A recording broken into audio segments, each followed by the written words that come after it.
The trial against the oppositions from the unregistered party Algan never took place. 3 times the judge of the Inter-District Specialized Court of Astana delayed the proceedings and did so once again on Tuesday, this time postponing the hearing indefinitely. On May 9th, 10 volunteers were detained for giving out ribbons to mark the Victory Day. 5 of them were accused of disturbing the public order. Today, the court told the activists of the unregistered party Alga that the case was postponed indefinitely. The party members do not know the exact reason, but suspect that the law enforcement agents need more time to prepare for the process. There are no regulations in Kazakh laws involving penalties for the distribution of ribbons. Alga members call the trial ridiculous. On May 11th, the District Court of Almaty recognized the actions of the police against the leader of the public fund Ar-Ruhak as legal. Bakhtjan Torigozhina was arrested earlier this year for organizing a creative rally next to the monument of Mahatma Gandhi. The court recognized as legal the actions of the police towards the student human rights activist Bakhtjan Torigozhina. On Tuesday, May 11th, the announcement of the sentence lasted barely 15 minutes as the judge Boronbayev rejected the right of Ar-Ruhak fund leader to contest the actions of the police, who arrested her for the organization of a rally near the Gandhi monument. The police actions were within the law and authorities of state bodies. Ar-Ruhak activist action near the monument to Mahatma Gandhi aimed at finding the true leader of the nation. The police, however, did not immediately recognize the event as illegal, as Torigozhina was arrested only 5 days later. The civic activist was convicted for organizing an unauthorized rally and was fined for $300. Meanwhile, Torigozhina considers the detention late and contradicting the administrative code. According to the law, they had to detain, try and release me on March 11th, but they did it only 5 days later and said I was not detained but arrested. During the trial, police officers were interviewed as witnesses and their testimonies were identical. The delay in the proceedings was explained by the ongoing preliminary investigation. We had to find her through the address bureau. I called her on March 12th and said that we have all the case materials, but she refused to meet and told me not to bother her.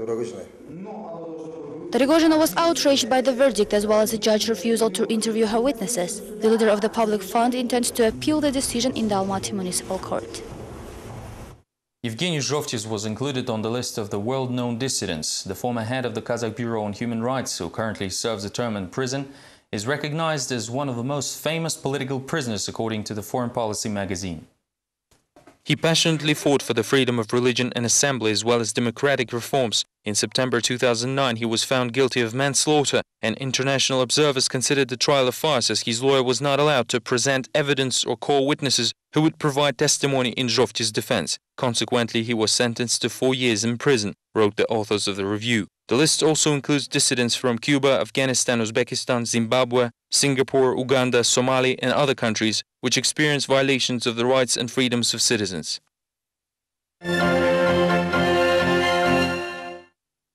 The international organization Save the Children compiled a rating of the countries with the best conditions for mothers and their newborns. Kazakhstan received poor evaluation and a placing among the developing states.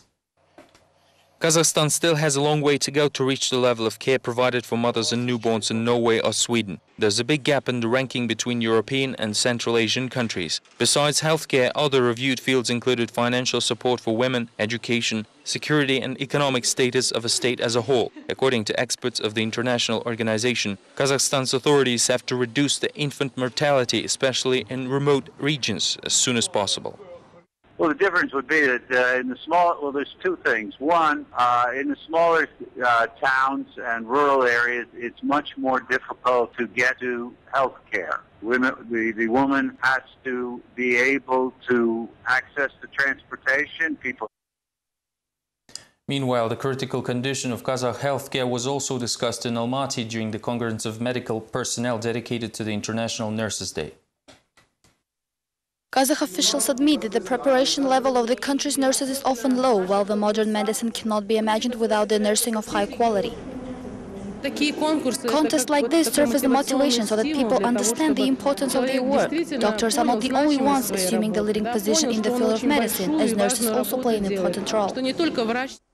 Anara Sadikova and her 2-year-old son spent 9 months in Pediatrics Institute and have first-hand experience with the work of nurses. According to Sadikova, only 2 employees work in the entire inpatient department, while the main care was provided by the mothers themselves. Sadikova chose to continue the treatment in China, no longer trusting the domestic medicine. We just reached a conclusion that the facilities and attitude is a real state problem. People have no moral or financial incentive to become nurses. When we were treated there, nurses often had no money for lunch and sometimes mothers of ill children gave them food. Their salary of nearly $300 is ridiculously low for this type of work. Currently, Kazakhstan's healthcare is one of the most criticized fields. There is an objective reason, though, as healthcare labor market does not correspond to the demands of the market mechanism. The salaries are low, the corruption is high, and often there is a lack of even the basic equipment, all of which leads to people resorting to domestic medicine only during emergencies. These were all the latest updates from Kazakhstan. Thank you for watching us. Goodbye.